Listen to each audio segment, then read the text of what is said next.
Khaile zanina tangin pasal thathon thu abung nei chi in ngai thale don te ang kan ti thin darang khan abung ma saber ani boka comment pakhate motal ka kan da le evek donia tin mania khan giveaway ka kan hantia ma se kan soidan kha khethiam lo kan om chewa wangin kan ti thale don ani ati dan tur kim chang he thon thu top lama hian kan da pasal tha ro thanga ziak tu zo chum pui pa bung khat na sai lo lal se puya mual pui khuwa alal lai hian zathum khuwa zet ania khonwam takan ni bok ani hian fapa pathum le fanu pani nein azonin fapa pathum maneya annuwa fanu pani hi anei le ta ani afapa te zinga au pa ber hi rum vungani indoro tan na dota chumi naw le a chuan lalua ya aum thungani hengan unaw pathum zinga hian doro ta hi adang bigriawa lulul tak le kol sen zet mai hi ani bok dikle tha a riat chu tan tat mai mi ani mi in thil tha an soi chu adikle tha ni a riat chuana zom maya ma se mi thil ti ang na zonga en ton ngai mi a lo thung ama u rum vunga ngei po adik na ni a riata chuana sual ngam zela a u poina vel hlei thei me ulwani lalpa se puya poin afapa pani nai angai apa se puya poin afapa pani nai angai tuaru fo renga a u naw ho tenen hian a omlo nuwa alal ni na te hi anla inchu buayang ti alawru viau thrin ani ti chuan doro tate ho po lo tlangwal chovin nupuya tan an khothen omlal fanu biak sak atum ta a tu khachu tuk thuanan eilain lalpa se puya chuan hey doro iu rum vunga poin nupuya nei to a chuwangin kan then omlal fanu siam puiso inupuya tan kan va beve mai donem niang a hantia ani doro ta ve thung chuan kapa kadu teu lo mai nupui ka nei don raw rawani chuan veng mong anula som ve likhu ka neyang alo ti tlat mai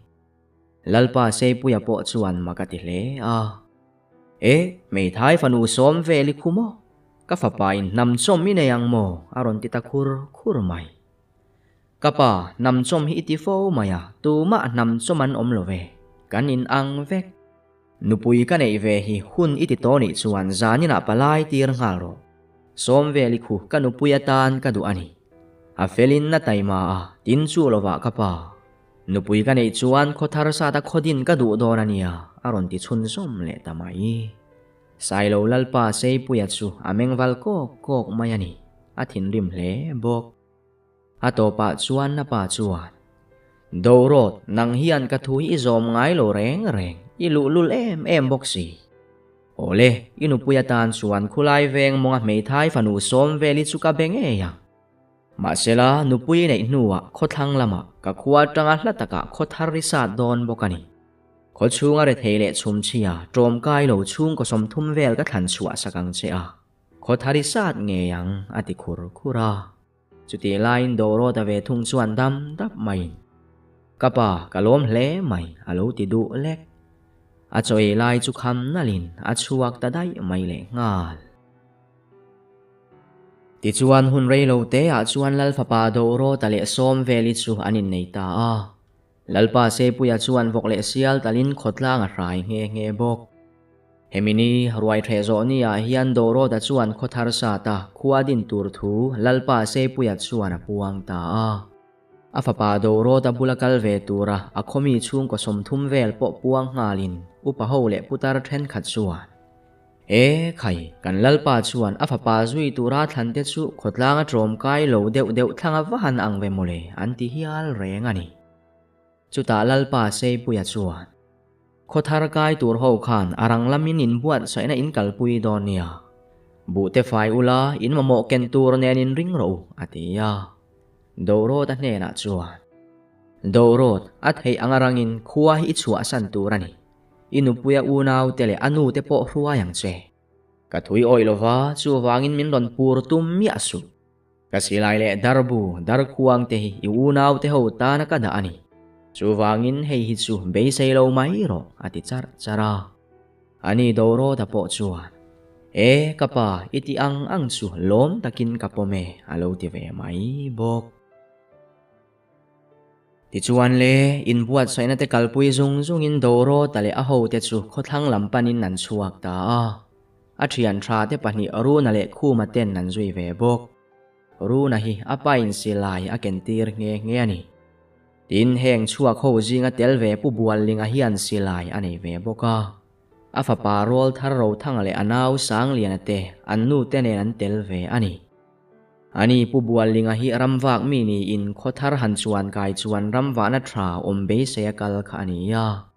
tin an lal fa pa doro ta hi lal that tak ani ring bok ti chuan doro ta chuan khothang lampan pui ngatin lui pui pathum le lai mai akan puya arilu tak taka chuan apa in ahla thei ang bera khothar sa tur ati kha atlom ngai tlat mai chu wangin apa te hlat thei ang bera akhua le tuite chu ruai atum ru viau mai chu tiang ani tam fe an kal nuwa chuan thei hai lui nar lama na thial munzol rai dup mai mun chuan thleng ta a munazol nuamin abula luite luang hok bok si ne chung lama la ni sela thinglian pui atamin adur deuh khung mai bok si ya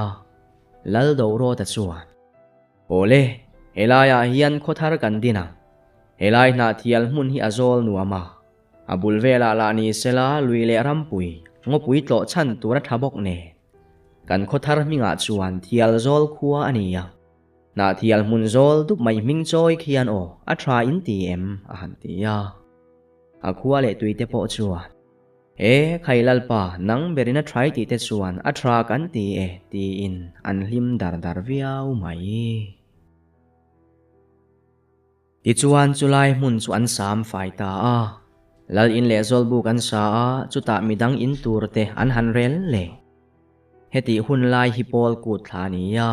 inte an han sak zo meu chuan lova po alo hun vele reng to mai an lalpa doro ta chuan akwa te chu azau thei ang ber lo ne ya bu po kum ni kham tho chua tum vek turin na ti nge bok ma sela reilo te a har satna aron om tan ta tlat mai an bu fai san ken khatam hle ma sela an lo ei zo don ta wile arte man ken ba ka an lalpa doro ta se pui no ruai pangale apa pakhat kha lo ni mai bok ne zan khachulal pa doro ta chuan akwa pa ho chu ko khomin hele kan riat theu angin kan bu fai nei sala kan ei zo mai dona engtia ti tur nge ni ta engtin nge mo kan ei tur bu hi kan ngai tua ta kang le a han ti ya chuta pu bual linga loading chuakin lalpa tunai thil han soi kha ke point kalo ngai tua trina chu wangin kan zawai kan tran tla na ngai dona ni khoi kuai motlo chuakin pur kan phurangai dona chu wangin bu thlengnan chuan kan thil nei tha kan man pu angai mai theiani kan zinga thile dar nei te kan om chuan chung te chu bu thlengna tho phal te an om chuan a tha hle tin mania khan hei kan tlangwal ru na ne na kan ramwa na lama chilui kan hmuwa atui po althaviau mai chung chi te chu han teng khang trevila chung te chuan bu po a thleng thei nge in karingani chulai rama chuan mi ring nu po kan hmu in an nu kan en chuan khuwa po khoi lai emozong a om nge ti a riat bok chu wangin chi hi teng trevila bu thleng nan mana that karinge aron ti char mai pu bual linga rot na kharot na that takani tuna tang chuan pu bual linga hi kalal upa karuat nga le tin naktu ka bel vothia mina tam thei ang ber hlum bel yan deu vuak turani kan vain ain pui theina apia nga kanin pui vek bokang an lalpa doro ta chuan aron ti chara atuk lama an thil ti tur nen chumi zan chu ma taka an muzui ta bok atu khwalo war chuan bel leila pol omin alo so ban pol ne naupang ho le nula hovin thingan lo foma tangwal then khatin thingro tlon lian pui an ron pu bok ti chuan reilo te a bel lian tak somni lai mai chuan nei ta ole tuna bel somni hian pa ho le tlangwal som velin zanriak bu fainen chi in wateng turani chiteng akal tur chu a mun ria tlangwal ru na la ruayang ti in ruwa manna an siam zui ta bok ti chuan a toy zong in chiteng akal ho po hlo tling takin an lo ho ole tuna chuan chi po kan nga ta viau mai naktu ka pur phura kal turani mei chia le pa ho a thei kal tur ani boka chi hian bu humin han thleng donia zan riak bu fai le puan thua keng theu ula kan chinei hi mun lia thena mun khat keng ro ti in atu ka kal thei tur chuan anin buat sai zui le ta a ti chuan atu ka chuan an lo ruam han lok to ang nge in an chuak ta a wa nei thak takin ser mun khuwa an po thei ta hlau mai an kal chan te han soin ser mun lalpa po chuan ani mo ka sai lo pui lal chuan pui angai ni chuan ka pui ngei turani ti in zanri ei kham nuwa chuan ser mun lal le upa ho chuan hanin ron khoma chi fun khat le bu hum phurnga in thleng chu an rot thluta ani pu bual linga le a ho te po chu an hlim viau mai ti chuan hlotling taka thial zol khuwa chuan lo let le in an lalpa doro ta chuan ole tuna chuan bu ei tur kan nei tam thokat ta chu wangin thal chung hian atam thei ang ber chi ten turani atia man chu chi khur lama liam tlurin pur phurakal pol an om reng bok ti chuan lo hal lo hun chhovin lo chuan hal ta a na tho po an phura an thok na saviau bok mim kut tha chu nulama chuan bu thar rangan chin po chuan sengta a pur phur po angai talo bu pui seng alo hun chuan bu chuan seng sui le ta a kum ni thum chu kan tla ang ti an om fur mai voi khat chu oruna te thian za ho ram wa kin zam pui tlang dunga pang khuwa tere ute an juk mu chuaka in somni vel le khuwa ni in an lo tram na saviau bok an kho tu pa ne na chuan kapu hei in tram na samai sia kan khuwa lo pem dai ro kan khuwa chuan bu ei sen lo kan neya kan pe ve don chevania kan lalpa po sai lo lal fel takani ti in han soma an kho tu pa chuan ngai tu awang in bu ei turan nei to box si lo nen pe mai chu tha in a ria ma sela an lalpa chuan an khuwa pem chu alo phal tak angem ti chu zo na lian takani ani chuan chu in lalpa chuan min lo lom chiang mo in bu te chu min sem phal tak angem ti na han zo ta lau thong mi asu kan lalpa chu in lo pem chuan a lom khopang in siam ula naktu ka kan kholam panin kan kal ngal mai donia kan thian te pani hi kan tiranga in thlen in tur te po an lo buat sai effect donani ti in na lo chang le ti chuan zan lama chuan pang ho chu an kho tu pa ina chuan in mu kho min pem chu an rel thuta a ti chuan na tuk chuan e khama chuan pang ho chu thial zol kholam panin anin oi chhota ani thial zol thlen main kong chan ve la ari abu kan suala và nei thak takin runan saki kap le hlavin chu zanria chomea an mang zui ta bok atu klai lama chuan pang ho chung ko somni zet chu runa le athian te chuan khuan ron thlen pui ta a atira chuan pang ho chu an ri hle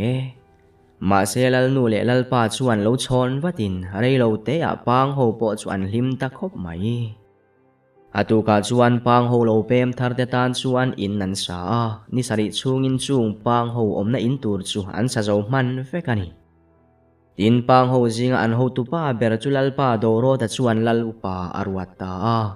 chuta zet zong pang ho po ngai ngam takin anin beng bel theita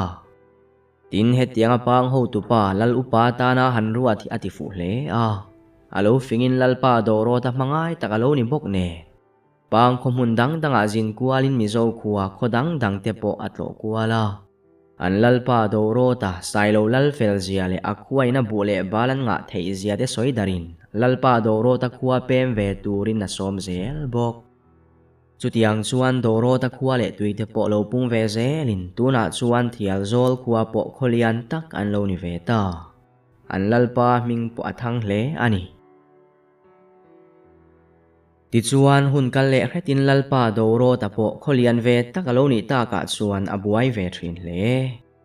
au pa te bual linga le pang upa pu an buai ve in lalpa doro ta bula an tap chot alo ngai ta thu chia thu tharem ni khuwa an tangka in khoilo han kal man pu an ni me ulovani tutiang ani ta ka chuan upa bual linga chuan ramwa po a thei tak lova chuan asilai chu afapa rova ro thanga chuan a hmang ve tan ta a wal upa ru na nen chuan an in zui ngor hle kan soi tuangin ru na hi thial zol khuwa chuan sakap thei berania tin nama ro wa hi thil chik mi takani bok wal upa ru na chet vel dan le sa hnuwa en dan te chu alo chik ru hle three tuna an khuwa thial zola hian ama hi palen le chaka hanter phan om lova apian hi athra in dar phar lai tak ban bul in vuang het tlet tot kong fek nal azet mai hi ania amal pui pu alian thatel tol hle a mela pa in na thra a ameng fim ka reng mai ani arama hanwa tran hian saki po pangala ya kap ngala ngal ruala chuina lama sumli vel chu akap to bok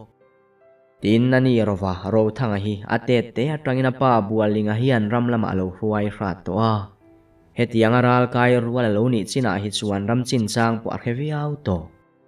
tren khatin zan thiman hlau thin te hi rova hi chuan enga am angai ve lova ano pante ta apaina hril thin dana chuan niatlak to awangin khuwa thim mani mai ram hnuai po apa ngai rengani khuwa thima wang khana danglam lova an mai mi ching la eng mai mu thei lowang i men chuan eng kim kha angai reng alani tho donani chutiang chi achuan zan thima po nia en lo wangin eng mai mu thei lova a en lo wang mai chowani kan pi le pu mi huai sen pachal thra te chuan chun le zan hi angkhat rengin an ngai thri chu wangin nang po rova zan thim te hi lau lo la huai sen takin omro eng kim phim khur takin tila fing takin ma chon thri nang che tan pui ngai te tan pui zel la tar chak lo le mi chum chia de pui tu ni ze lang che tin mani ai chak lo te tinom na tu ni ngai su in ngai tlom takin omla chapo hau bok su ang che hey tu na chuan kan lalpa do ro ta bula katap cho ta lo ngai ta a ka silai pok a mang man to don lovani ikuta kada e iram wa hunin film khurla thil mu chiang lovini silai hi met per mai su tin sai chanin isaka tur chu abeng le amei i mulo chuan kap mi asuang che tin iram wa in i hoina lama pianga isilai ko mor khana hoi ve turani sapui hliami chuin sapuin imit a murualin azuan ngal don che ti riala i hoina lama isilai ko mora hoi ve lo chuan sapui chuan a se che ani mai tin savom hliam chem tum ne nai be don chuan thing tuai ban puam tia vel a mor ka i veilami ni keng tel thrin don nia savomina aron bo don chea a han ding kha angonga tak thingka khan lo holla chui thingka ka hai buai lai chuan alua na taka sa mai tu chuti ni lova i kelamaron be chuan a muino khai tum ber turani tin ram sakoli be rengin ril ru fim tak fing tak le huai sen taka be turani tura hian kumsom le pariat lekilani a heti khop hian lianin ni chak bok kan khotlang wala han hne tur chehi an omlo i chak zia ke po in ka ria e ma sila hei chak na hi chapo na na manglovin midang te tan puinan mangzo kang che upa te thu finga chuan sapui be ni khuwa in uang thuang taka be turan ni lo an lo te ya chu i vong reng don nia ati chara ani ro po chuan apa zil na chu angai tha uluk kher mai nikha chu rovaram wak chuan ngalmal lian zet mai hi aron ka pa ango te po chu athale kha ta ya ngal chang te ron ka pa kalom pui khop mai che thili ria tur chu isilai hi chei uluk via wang che atlol tura ni ngai lo isilai atlol vai chuan i van duai pha thei tat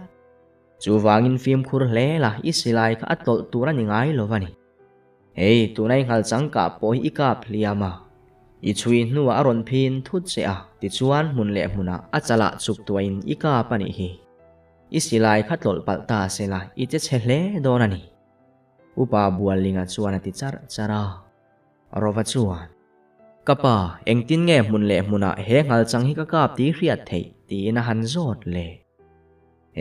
ahar sa hle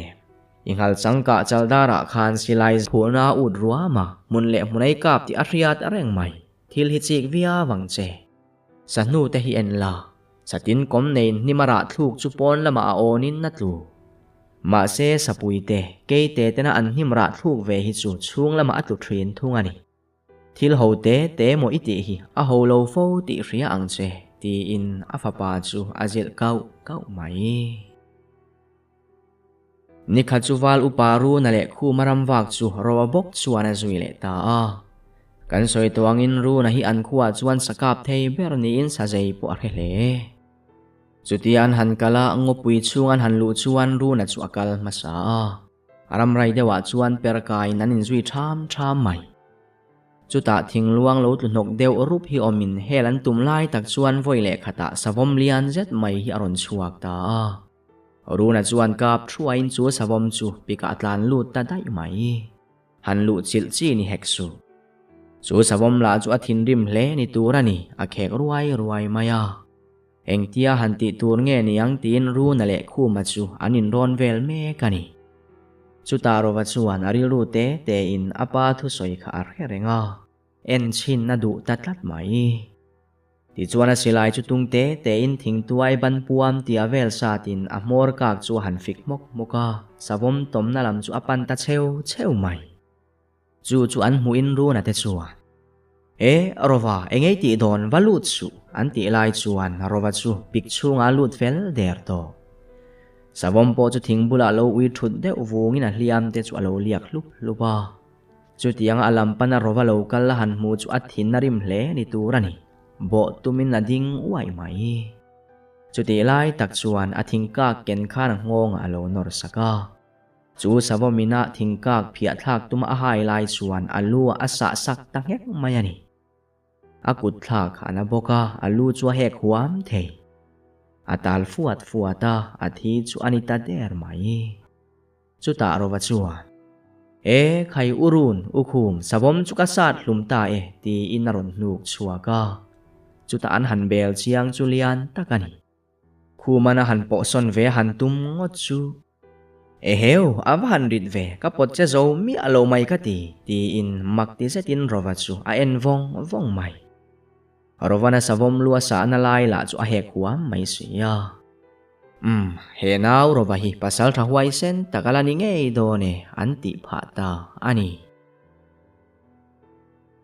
Ti chuan savom sa chu chanin bom rangin an phur hong ta a.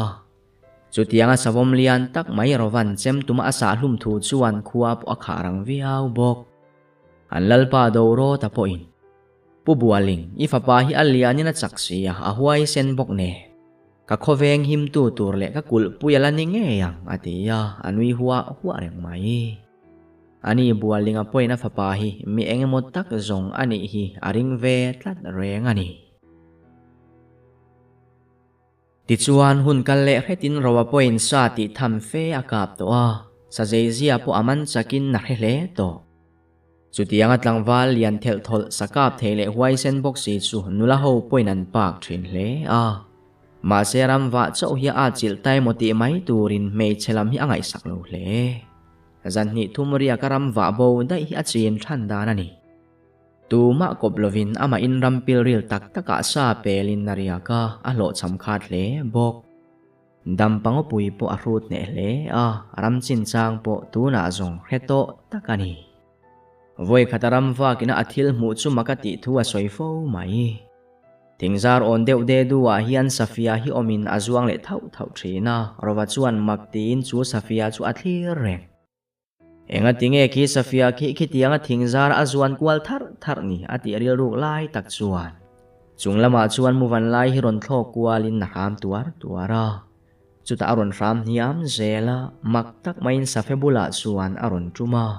Safia chuan a ngonga lo kwa in tlem a han kalpui nuwa chuan a ngonga a se sak tamai. Muwan lai po chu atal vak lova athi nuwa chuan leya chuk puin safenu in alo ngak reng chuni in. Lim ti hriat takin himpika an pulut ta ani. Hemi tuma athil mu hi rova hian makati hle a. Enga tinge muwan lai kha safet so atan a in zuk pek mai le ti te chu angai tuana luwa khat tuan ni reng mai. Nie kan chena khovela hi chuan thil mak tak. Kan hriat fiat hiam si lo hi atam om mange ati pha ve ta hialani. Voi khat chu ngal rual nuwa chuya sum nga vel zeta kap bok. Abuk om nalama putha ina sa te chanin na han repa asa tui lai om te chu achum ta ngal bok. Ama to ka hlim ve hle. Chumizana chuan arsi chu pe chuain arsi thlir pa chuan engemo angai tua. alung te lam aleng lek mai a thian te pahnih chul lova le buk liana a hre chuaka anni kha chuan ngai zawng le nula hmel tha te kha hre thein han fak le han soifia dan la an thiam na ro chuti lain keila chuan nula hmel tha ziala ka hre phader silo mi hi ka angwak don lovem moni ka thian te pahnih la hian nula hmel that dan hi an soifia thiam riau zel mai bok si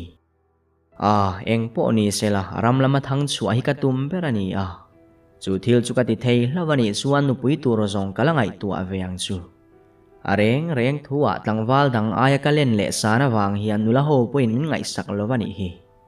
minan enve po hian an nui deuh zel le ngala min nui zat hle te po ani ma na nula lam hi chu ingai ven ri lo phot mai te ang ti in ama riat tham lekina phun sup ma se chu tiang angai tu ana kommol mol lai chuan aria buk chaklam chu aron ri thanok nok maya heu eng ti zia nge ni ta aron ri nok mai ka ti ina tho ngal wat then khat mi doi zebram kal chuan thil ria piang hian en ruwa silain ken phei chuan an lo tin ngal mai sel then khat silai kengaram wak tur te po hi khodai an pel hi chuan an tingal ruwa thil ri hlek an riat chuan an silai kaw ngalin an tin ngal zel mai ani ma sela ani rowa hi chuan apa fuina le thil hril te kha eng tiklai ma in a thei ngil ngai mia lovani reilo te chuan chu thil ri le athom hriat po chu alo hnai zela a silai a chu don nge chempui zo ka chu don ni kutum po ni ro se eng thil po ka chou vek ka beingam vekang ti in thil thom lo chuk thla chu alo ngak ta voile khata aron ripua ta abu ka chuan an ron tlan lut phut mai sazo nu pa hi an lo ni tin heti lai hian abu pon chu aphewua ya reilo te chuan abu thlang lok thing buka chuan chingpirnu a ram dut bok chu chingpirnu chu an hlavani mo kabuk ko talo phewuai kha chingpirnu ani don kha ti in sazo nu pa chu abu kila an tom rana an chuak mai ngam haulo rowa chuan ava en pheya ama chuan hlau hle ti po ria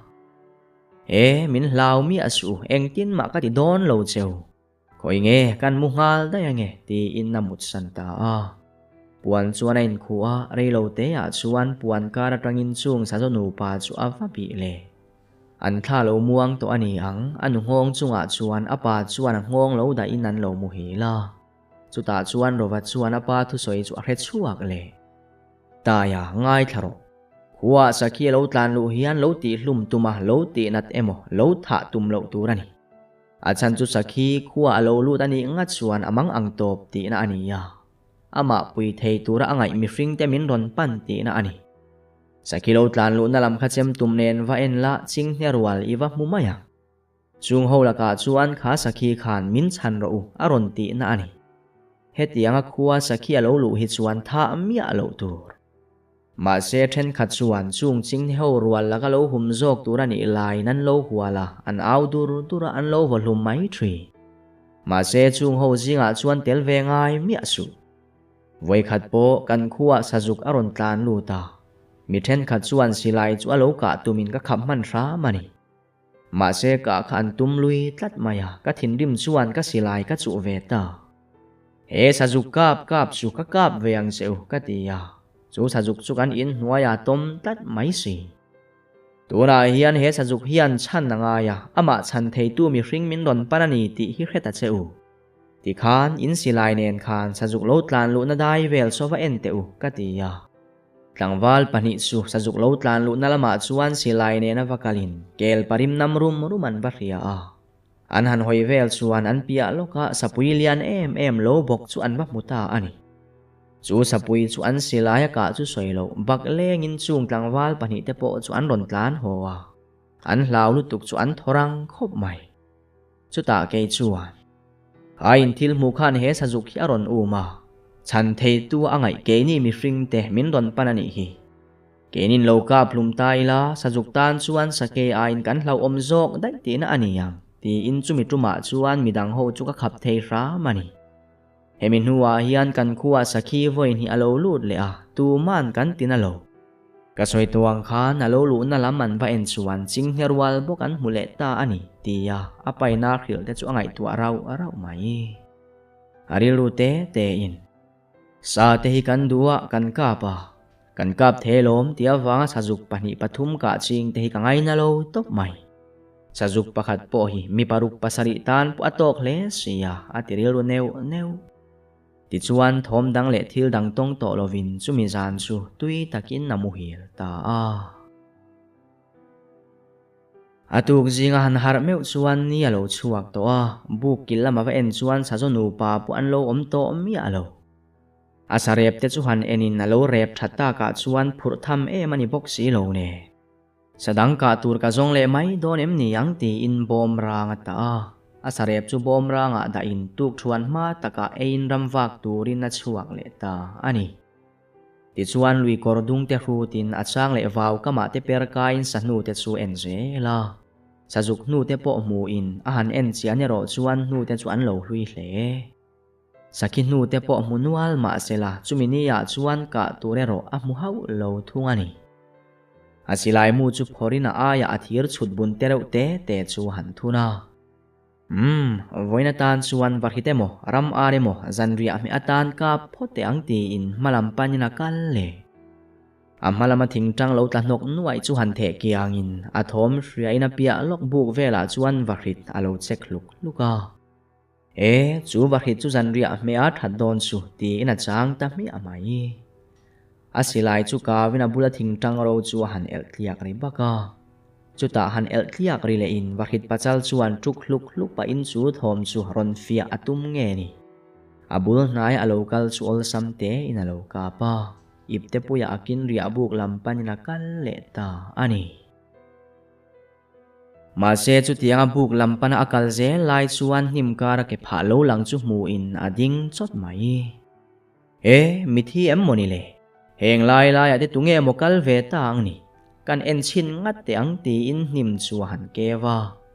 an en chian na ka chuan nula pakhat hi alo ni reng mai alo la thoa akor le puan te chu abal em bok asam la chu athur deuh bum mai bok si eng po ni sela buk lama po phei phot mai te ang ti in chu mei chia la chu azoi ngiai mai si eng ma hello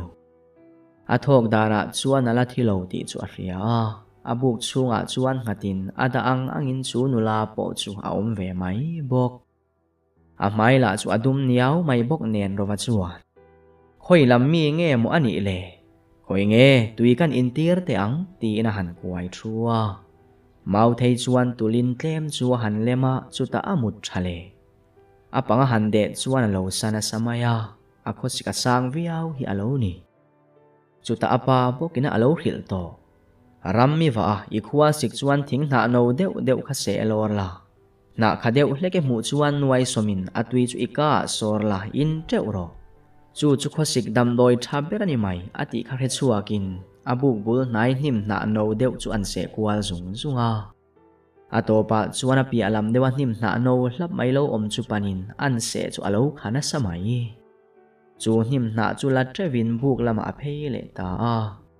anuai soma chu mei cheka chu met angin azuk sor ta ani point lo lem ve main atui vak lovani yang aner le deuh nang zel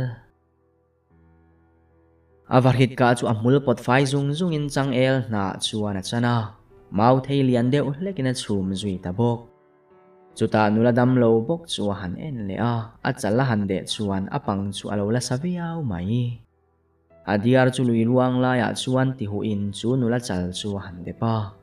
anu dewa chuan chu nula pang salutuk po chu azia ta deu nitlak do na ruwa ya chuan rong po ain bol pe ti der to koi nge zanria kan bar to te ang ti in chang el na chu han pha varhit satui chu mau thei pahnia thli in asa then khat bun chuakin zanria chu puar takin na eita ani zanria ai kham nuwa chuan khuwa po athim viau to pona amei chem chu thing tum lian deuh hlekin na bavur bela zan khuwa in mut vung stela adu wangani chu tianga meyaron en le ta ka chuan nula dam lo kha wa en le apanga han de le po chuan lo dai tak to mai chuti lai chuan chu dam lo chu zoi te aron tong chuakin karila tram lutuk aron tia chuti anga atong a han ria chu arwa po chu athosong song mai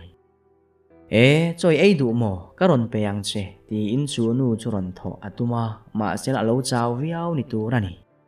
arwa chuan han tung thovin ti khan lo thuro o cho kan la kang che ti in cho phun chu ama chuan han theta varhit sa chu da sakin cho chu voi thum vela han bara satui hang chu han hop le bar thum vela bar nuwa chuan adu tok ta nge ni amule ta a ani ro po chuan cho chu afun thavele mai bok apuan chu pha sakin chu nu dam lo chu apom pheya puan pakhat asin tir zui ta bok ani thungero chu bu kong kabul lama aipte puilu khamin amut thung ani chhun lama khan ram vak chaw bok nen amu hil vat mai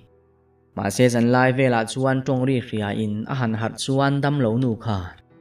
karila tram lutuk chomin lo pelete aron tia arwa po chu atho vat awarhit sa mau burami chu hantilumin chu nu chu alo thuto a asam tela chu asein athur de bum mai bok ne a mel po chu amu chian hlei thei meu lovani ti chuan warhit sa te chu ati lum nuwa chuan cho fun chu pe in na ma bok chuan awa thet le ta a aril tram hle ani angalo bar ngal mok mai rowa chuan mau thein tuya han pe a alo in ngal khol ai kham nuwa chuan a chaw hle ni turani engma soilovin puanin nain khuwa amule ta ngal dai rowa po chuan aril ru te in tuna chuan chua ei ve theita adam dona niange ti in bu kong khar bula bok ipte puilu khamin namule ta a atuka chuan rowa chu ma taka thovin ronga bola asangal sarep te chu achum bok ma taka tuk thuan ein akal chua dona chuan heile ramwa kin kakal dona helaya hi chofun kada e tin pulrot hemi hi sangal sarep chum mani bok idu huna cho chulo ei mai ro atia chunu chuana puan sin chu aron keu deka rowa churon enin anui ta her mai ole kalo eyang kalom lutuk atia ain khule ngal dai rowa chuan ari ru te in chunu o chuak chu awahan no pan mel e a ola chu amoi nek mai atia buk chu chua sanin lui kor bok chu azo chole ta ani ti chuan vaw kama perkain sanu te chu han ena sajuk nuwa mufu ta hlau mai a han bi chian nuwa chuan heu zuk tuai ani mo ania ka tang hian apatuai ti ariat tlat ti in chik zo kina han en le a chuti lai chuan a malama chuan ri deuh rap arap ria ina han ve pheya sajuk apatuai lian ve fe to hi alo tlamal mal mai uluk takatinin nakapa ma sela atlu chia chu keipuin na lo chang ve nge ni aron bo deuh run mai chuta arova chuan heu I chuana van thave akap tu po min thlen khal mai ka ti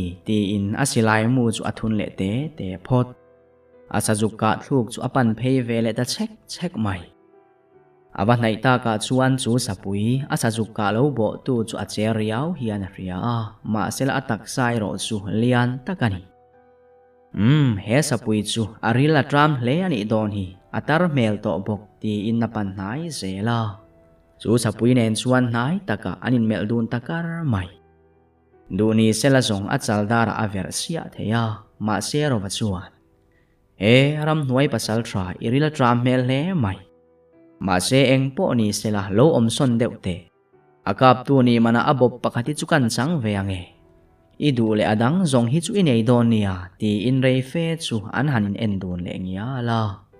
ato pa zong chu sapui chu in her tualin an chak loka chuan a ui pui thut de uvu mai chutaro apo chuan a bop pakhat chu achem pui han phok lokin ole ti khana bak zong chu puar takin lo eiro ti in nakal santa ani chuti line rovan khatianga buka chu asan nu rei lo te a khan adam lo en kol nu chu lo thovin cho chu han theta sangal cha chum chu la in a tui chu mau theya chuan thli in asa zong chu chowa chuan a bun chuak vek a bar le ta hloi mai a ei chak dana chuan hun engemaw chen chomu mal ei to lo ti po a hriat viau bok. Karlova chuan chaw le sa chu ei zovin na han zimara a han in en chiang chu alo bal na sa to hi alo ni. An buk bul maya luya chuan kalin tuya chuan a hmel chu a han hmuwa a phudeu a zok. A hmai chu lo dum nuwa vin a samla chu a thur deuh bum mai bok sia. A han in en non le thina chu ta za em in anui chuak ta hok mai. Ti chuan alu chu han suwa ma sela asam hreu thur bum mai chu a pheng tlat mai si. Buk bula mei vap chu aluwa chuan phul vakin a nuai ta hrepa. Tui chuan han tlevin asam thur le pheng chual chu a sufai theita. A korte po phelin na puan vente po thla in ruakin na in bual ta a taksa po chu lo bal to takani. Nolung tea in notin ngun takin na in buala. A in bual fai nuwa chuan a kor le puan te chu uluk takin a sufai le thlap bok. A balda na ngai tua chuan ramwak paina sintir puan te kha atibal vekang ati in hanla in na suk sak le ta Lunga te chuan vodeu dapin a han chia thrina a bal bokani yang a thli po chu dum ngak takani. Ti chuan in suk zo nuwa chuan a thil suk te chu lung sa jet chunga chuan a pho le ta Reilo te a puan suk te po chu an lo ro ve le ngal mai bok. A puan ko pani suk po chu lo ro to in na vaseng le Reilo te a ching le ta sek mai. Chuti lain rova po buk ron thlengin sajuk bop puwa buk kongka ron dak chu awahan phuna satak. Nula sam hniar tle siau mai bok kupalo mu chu aron hmuwa. Ango nalina chon le mal te chu alo mum nal em mai bok si. Lasi nula lo om tam mai am niyang tiamak tia en reng lai chuan athoma chu nula po chu alo harta Rova chu ron en ve in aron nui le ta ver mai. Kha sajuk bopelo. Izara kalau dam to Min puina wangin kalom hle mai ronti in a mel chu athatak azet. Narngul sang le moi tak mai mit muldum rai mayania. A han nui zonga a harwal siau mai lo lang te chuan a mel chu ati thazual tak azetani. Chuta chu nula chuan. Ikal hlan khan kalo in buala ka bal zia le ka samlo bal zia te. Ipuan te po kakadel bal niya riyain kalo suvek mai. Kain tharung le bok aron ti zoi sep. Arawa chuan chu nula chu en rengin. Hetiang hian nula hi anlo mel tra in anlo nal the animo atiril ro newan newa. Chu tianga alo en kola alo tran pui chu ain chiar lo le bok. Chu ta arawa chuan. Ani chuan nula tu nge ni tu khuwa nge ni ti ina han zota. Chu thu han ria chu nula mela chuan lau thona alang chok chil ngal thei. Chu ta ron tho chuakin. Min chan ro tu man min lak phalsu. Ibula khongai takin min om tiro ka hlau emani ti in rova chu aron pom ta choi mai. Chu tianga nula mel thaina ron pom ta chu om ngai na akhelova makati tak azet. Chu nula chu atan chuan kum thluang pari sen siari hoilo pari nge ni ang choklei pari zok ni. Ni tu man he nula nal lutuk hi anena tan labo hau lawang le. He nula hian akalsan lo chung chu ani hi chuan akalsan mi alawang. Chu ta nula chu han ku ave in. Nula lau mi asu tu man ka nena ta hi nang ma du thuani lo chuan an labo hau lawang che. Kaming chu ro thang ani ya tlangwal ka ni a han ti ya. Chu nula chuan. Ani chuan min veng tlat ro ibula chau om ka du. Inupuya min nei ro. Keipo nula ka ni ya kaming chu hlupui ani. Khu ta charlian khuwa rivung lal kap ruma khuwa mi ka ni ya kapa chu lal upa ni. Kapay nan lal papasual deu le chapo deu min nei tira tuma ma se katlan bo ta ni hi. Min zonga min man teu thin le bok. Ni sari lai chu chomu mal po ka eilowa. Nim na nem le thei pui helte ka mu karon e ani ber. Tiang khan nangin min lo mutal lawa kalom tak azet. Zam pui tlang dunga khuan kan khuwa chua om. Kan khuwa chuan ka kal le du to lo. Khongai takin in khuwa min ruai la kalom le ang. Chuan mo ka mu phadatrang che khan ka hrengal che a chan chu kamu manga kalo mu fo to che. Kamu manga pitar pakhat hian nang himin mu tir thina sin. Jupiter chuan kabula.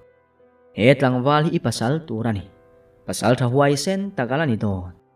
Inlakho sa theivia wanga thi le dar sial po inlanga don khopani ti in min hil aron ti deu du amai. Arowat chu anui hok hoka. E nula iming kha lupui mo kha. Lupui tuna hian dar kan neilowa sial po kan neilo. Imumang chu adiklo na sa ni chu alo tiya. Lupui chu athukun tareng mai. Kamumang thu ka soy mai mayani kha. Ma sila email hi chu ka mu phata che khan ka rengal che. Kha kamumanga ka mu chia khanang ma hi ini aron tile ram. Arowat chuan makatiril ruhle engmumang takniang mo atiril ru neu mayani. Ti chuan zanri ane kham nuwa chuan engemo chen thudunin engemo ansoya. Arilu te chuan rowat chuan. He nula hi engtin nge ka ti ta ka. Lalfa panupui turani si chuan kan khuwa te lokalin ron lak tumta sela engtin nge ni ta. Kan lalpa doro talain pelet le ro ati mai mel siya. Engtin nge he nula mel thattak hi ka hum theyang. Nge niya ramlama hian karol bo pui mai doni. Dampango pui tlak lama khan puk tam taka oma. Kha nga te khan bu fai tam tok nen pui ta ila. Saka tur te la ni sela anla tam tho bok ne. Aom thei no noang ti te thleng na ngai tua kai hial mai. Chuta lupui chuan. Arova tuna khan enge ngai tua. Min phatsanin kan kholama min thon let le te ngai tua ni lo mo. Kan khuwa let le ai chuan thi po ka du zo kani aron ti ta Chuta arova chuan. Lupui in khuwa thon kier te chu ka tum o zong lo mai. Engtin nge ka hum theyang che ti ka ngai tua ni hi. Khi ta dam pakham tlak lama khian puk lian dewa tam maya. Pakhat phei chu azaw nuamin achunga tuite po nga lani. Chuta chuan kan cheng duan mai don em ni yang. Tu ma ka hil lowanga. Chuta chuan karon ramwa pa local training bu fai le bel te po kan da vek donani. Ma sela achanga bu fai la khuwa ka kalsang chuan ni thum nang malo omte angai dona ilo lawangem ti na hanzo ta. Lau po ni ila atul chuan kan omanga ni mayalo. Ma sela inupui kan iturani. Lupui chuan alo ti ve tlat. Ole dampango pui pu kan thena kan in nei don nia. Arowat chuan alo ti ve mai bok. Ole engkim mi thuang zel ni ro se tia lupui chunui se in chumi zan chu tui takin nan muhil le ta Atuk zinga chuan rova chu ma taka thovin rong te han bola. Chuti line lupui chuan tho velem lovin rova rong bol chu du min alo en reng thung. Hetiang atlangwal lian le mel thai ala mungai bik lovani.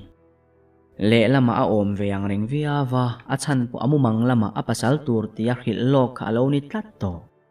Chu wangin chu tianga mai chana apasal tur ni nge ya ariat. Tlangwal lian le mel tra sa thanel nola han mu chu a en kham theilo ani ber mai. Rong bol te pe nuwa chuan tuk thuan ma takin nan eya. Ma se rovana apur tura siam lai chuan ral khatami au thoman hetatlat mai. Anan ngai thak chian chuan lupui chu adang hal sop thei. Chu min tu te owani chu.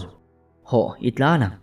Min man vai chuan min hruai hong nge yang tiro tlan siang atiya alau tak zet.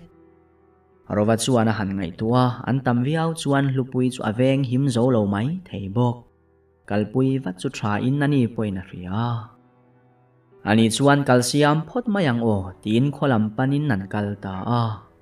Ma sela thuilo te an kal nuwa chuan han ngai tua an ron zuin an nuan ron chuilo chu a hedu tatlat. Tlang lama chuan kal chho puin mun biru deuh hlek pakhata lupui chu a chol pui ta ani. Heti lai hian lupui chuan. An zinga pakhat hi nu chui thiam ming thangani ya. Kan kal chaklo chuan min ron phavatang alo ti ve mek bok. Heti lai hian tlang bul thut chu an mani tu te chuan an ron thleng tamai. An tong thom po an heto. Ani chuan tiro le ikalang le tin tlang atang chuan rova chuan lupui chu achuk pui le ta Rova chuan kalpa chuan thinga du zong tur chu amel phei reng bok. chuta adu tak mai sai sia kung chang tak ban puam tia don chu mu in han fik moka lam khat tur ai sei ma ina han tan le ti chuan mun rem la ya chuan in khatin hlupui chuan enga tinge kan din min ron phatrep to ang ti in a hlau mel tak a zet nilove hlupui lau ma ta che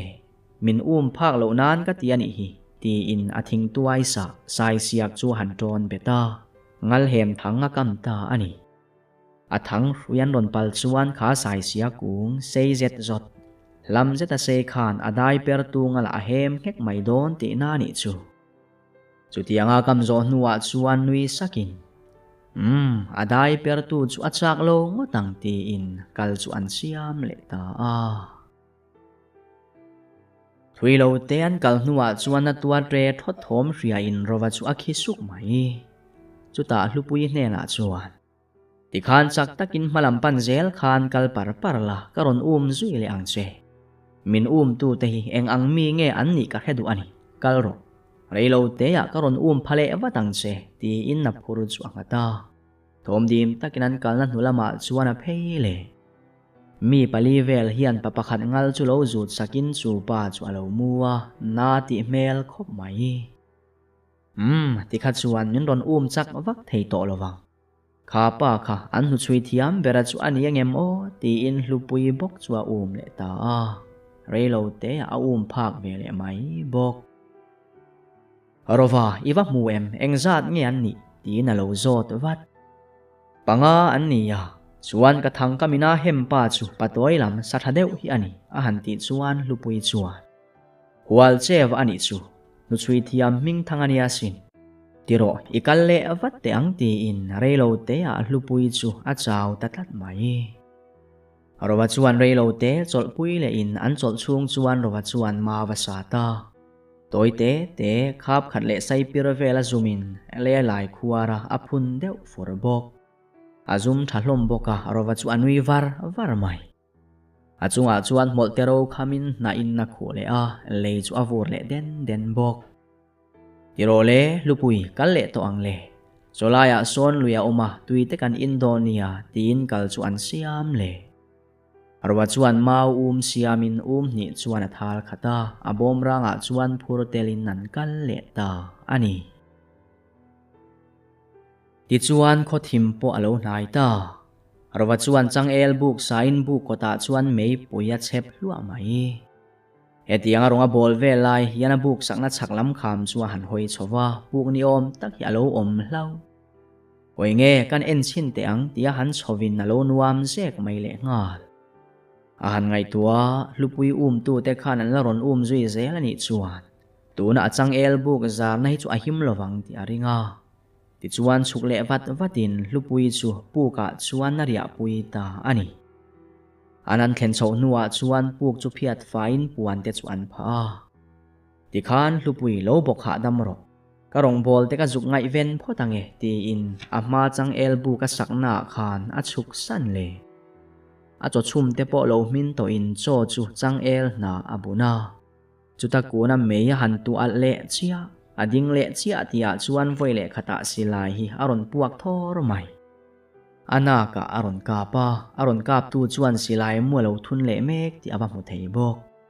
chuta arova chuan ba pan nain thian pa enga tinge min ka mai ni i silai kha pai tharang ro ani lo chuan ka pang che atia chu pa tan po chuan ti thei dang hek su arova tlangwal lian thel thol alam pana local chu lo enin silai na ron tin to mai si chuta arova chuan heng laya yaneng ti turin ngayon local ti inahan zota chupa chuan kan lal fa panupui turatan bova kan ron zongani nang hian ni lo pui ti kan thriania khoya nge nula chua min pevat ro alo ti khur mai ole bung khan na chu ti khan du tok phot te ang ti chuan kan soi toang khan gi fawei ti dan tur chu kan soi tran toang kan ti dan tur chu he video a hianin comment anga in du dan ta nin comment don ani a thei ram chuan in comment top lama khan in phone number kha zep tel thei ula a chan chu lo man dong te hi hunda kan lo ti thin to in mu kim lo emo in pek kim lo te hi om thina chu wangin kan biak tlang theina phone number ngei kha komena khan kan zep tel don nia kan soi tuangin loman hi somni le panga dona ama sa panga tan cheng sang khat theu abak dang somni tan cheng zanga theu ani kha le a comment ngal char theye